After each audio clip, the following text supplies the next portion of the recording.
नमस्कार, मी Sunita Bulkul cooking with Sunita Bulkul मध्ये तुम्हा सर्वांचं खूप खूप स्वागत आहे। आज आपण थंडी चालू झाली म्हणजे मग आपल्याला आपसुकच आपलं मन सांगतंय की चला डिंकाचे लाडू करूया। आज आपण तेच करतोय, डिंकाचे लाडू। खूप छान सोपी टिप सांगितलेली मी इथे आणि तुमचे लाडू एकदम झटपट बनतील। चला तर मग रेसिपीला सुरुवात करू। खारीक घेतलेली मी इथे बघा, खारीकचे असे बिया काढून घेतल्या आणि उन्हामध्ये सुकवले, ते मस्त छान सुकले गेले। आता हे आपण मिक्सरला बारीक पावडर करून घेऊ। बघा इथे आपली खारीक पावडर बघा किती छान मस्त बारीक झालेली आहे। ते आपण काढून घेऊ त्या ताटामध्ये। हे बघा आता इथे मी 200 ग्रॅम खोबरं घेतलेले, सुकं खोबरं, ते मी असं हे करून घेतलेलं आहे, किसून घेतलेलं आहे। तुम्ही जर तुकडे करून घेणार असाल तर मग ते तुपामध्ये भाजा।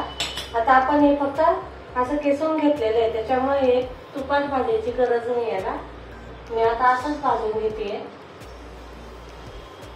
काय असतं की आपण ज्यावेळेस लाडू करतो ना तर त्यावेळेस असं भाजून घेणं गरजेचं आहे।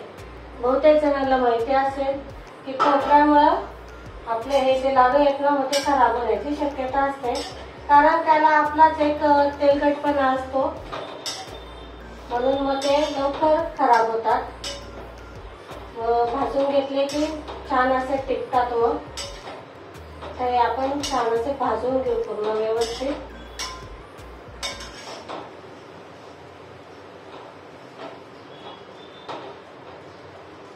हे बघा इथे खोबरं छान असं भाजून झालेलं आहे, तर हे आपण एका ताटात काढून घेऊ। गॅस बंद करते मी।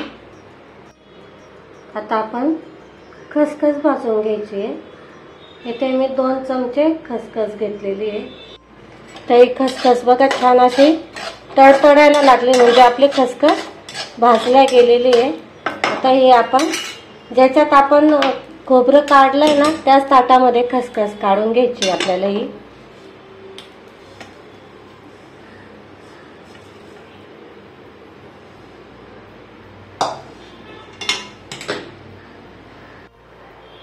तर मी इथे 1 चमचा तूप टाकते। बदाम घेतलेले ते मी इथे 20 ते 25 बदाम आहेत, ते असे तुकडे करून घेतले।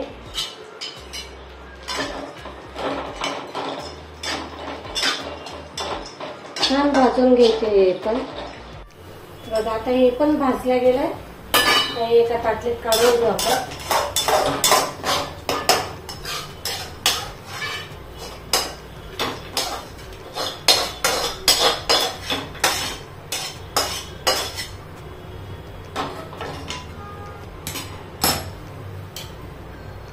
पुन्हा थोडंसं चमचाभर तेल टाकलंय। आता काजू भाजून घ्यायचे आपल्याला।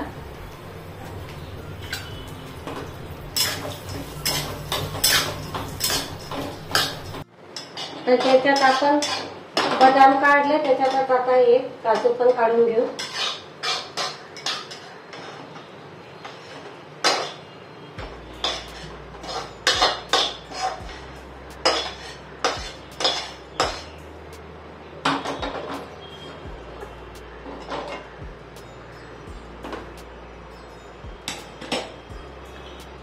पुन्हा थोडंसं तूप टाकायचं आहे चमचाभर।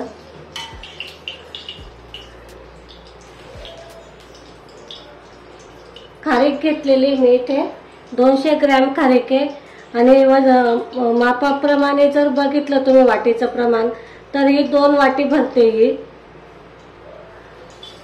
आपली जी घरगुती वाटी असते ना त्या वाटीने मोजून घेतलेलं आहे मी।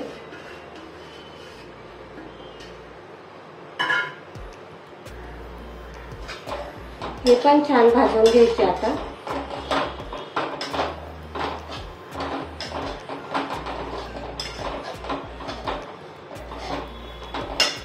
थोडंसं अजून तूप टाकते मी कोरड्यानं,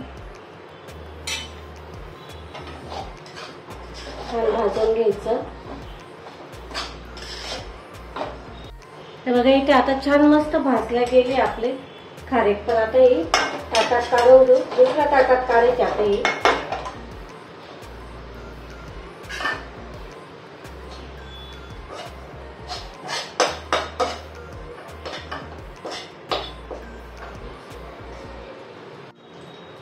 तर इथे मी 1 चमचा तूप घेतलेलं आहे. तिथे डिंक घेतलेला आम्ही. हा बघा, हा असा असतो डिंक. खायचा डिंक बोलले ना, हा कुठे कोणत्याही तुम्हाला दुकानात भेटतो, किराणा मालाच्या दुकानामध्ये भेटतो हा सहजली. तर आपल्याला असा थोडा थोडा टाकून पूर्ण व्यवस्थित असा तळून घ्यायचा आहे हा.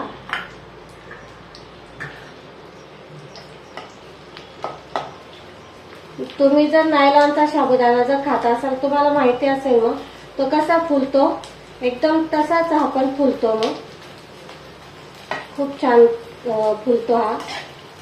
अजिबात कच्चा ठेवायचा नाही. असं सगळीकडनं व्यवस्थित तळून घ्यायचा. हे बघा, असा मस्त मोकळा होतो मग.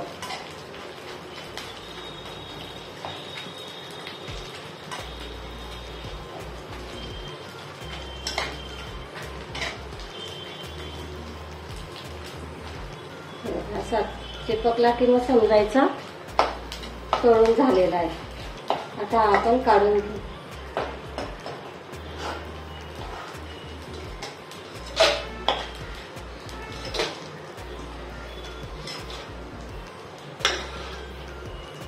हे बघा,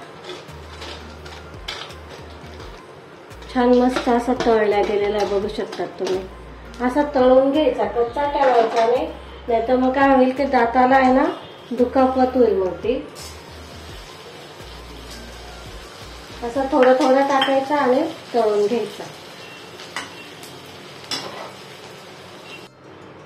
तर आपण बेदाणे तळून घेतोय.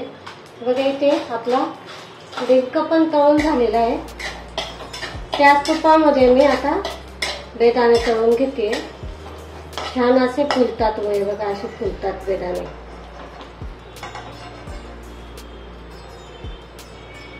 हे बघा, असे छान फुलतात.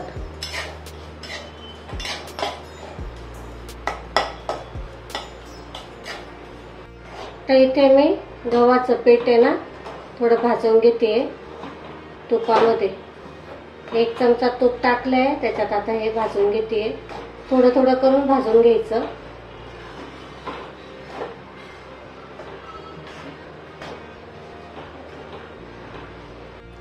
बघा, आता इथे मी तूप घेतलेलं आहे. 4 चमचे, मोठे 4 चमचे तूप घेतलेलं आहे. आणि इथे मी 200 ग्रॅम हे घेतलेलं आहे, गूळ घेतलेला आहे. तो चिरून घेतलेला आहे. हा आपण याच्यामध्ये टाकू. आणि वाटेचं प्रमाण म्हणाल तर 2-2.5 वाट्या हे भरलेलं आहे गूळ. ते गूळ आपण याच्यात टाकून घेऊ. गुळाचा पाक नाही करायचा आपल्याला, फक्त विरघळून घ्यायचा आहे. तर इथे आपण गूळ आपला वितळतोय तोपर्यंत मी हे जे काजू बदाम आहेत ना, हे ना मिक्सरला थोडे बारीक करून घेते.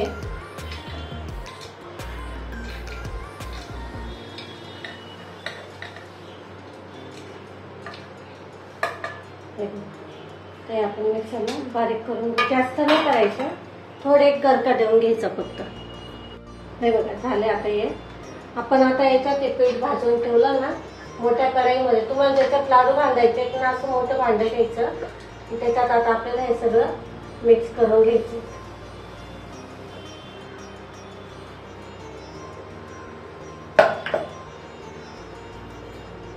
मनुके टाकले, खारीक,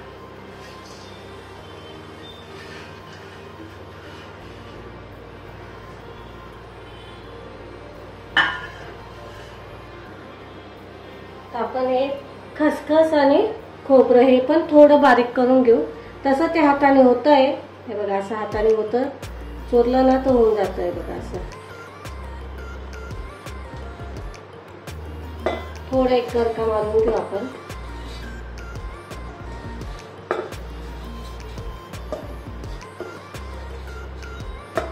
खसखस आणि खोबरं. हे बघा, आता हे पण टाकून घेतो आपण, खोबरं आणि खसखस.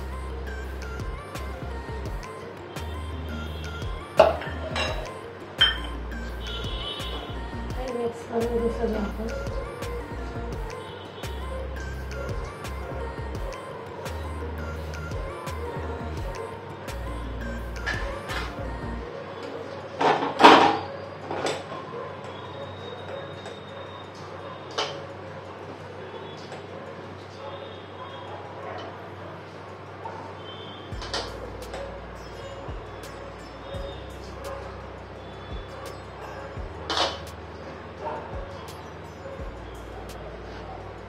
हे मिक्स झालेलं आहे. इथे आता डिंक घेतोय आपण. हा डिंक काय नाही बघा, असा हाताने केला ना तर बघा कसा कुसकरतो मस्त. छान तळल्या गेलेला आहे म्हणून असं बारीक होतोय तो हाताने. तुम्हाला पाहिजे तर तुम्ही मिक्सरमध्ये पण करू शकता. याने तर अशी एखादी वाटी वगैरे घ्या, त्याच्याने पण असं दाबून करायचं. असं दाबून करायचं. मस्त होतात, बारीक होऊन जातं मग त्यामध्ये.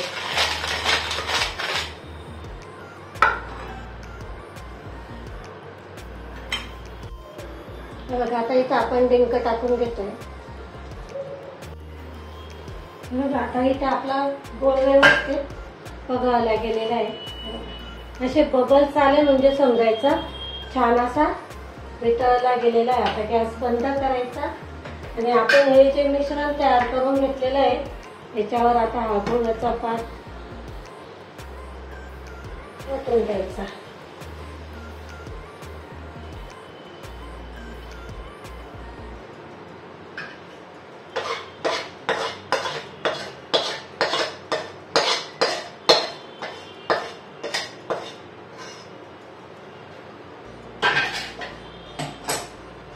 आता हे सगळं व्यवस्थित असं मिक्स करून घ्यायचं.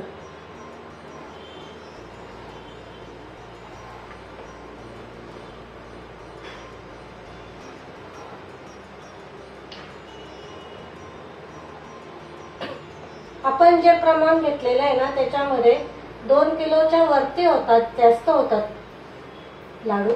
2 किलोने होत जास्त होतात. पण इथे मी जे प्रमाण सांगितलंय ना ते योग्य आणि मस्त काय म्हणतात त्याला, तुमची रेसिपी फेल नाही जाणार. व्यवस्थित अशी बनवून तयार होईल. तुम्हाला जर कमी करायचं असेल ना तर सामान हे कमी घ्या, म्हणजे मग कमी प्रमाणात बनवून तयार. अर्धा घ्या. तर हे छान असं मिक्स करून घ्यायचं.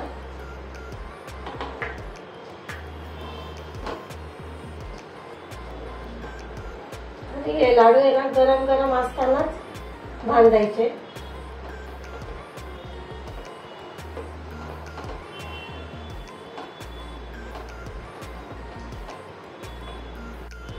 बघा असं व्यवस्थित करून घ्यायचं. तुम्हाला किती लहान मोठा पाहिजे त्यानुसार बांधायचं.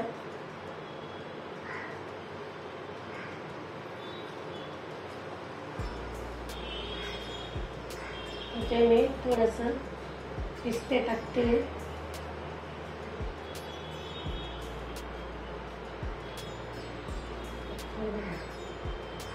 याच प्रमाणात घ्या. छोटे छोटे होतात मस्त, कारण हे डिंकाचे लाडू आहेत ना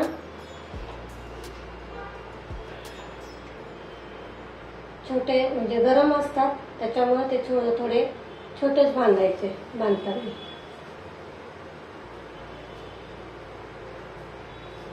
गरम आहे खूप त्याच्यामुळे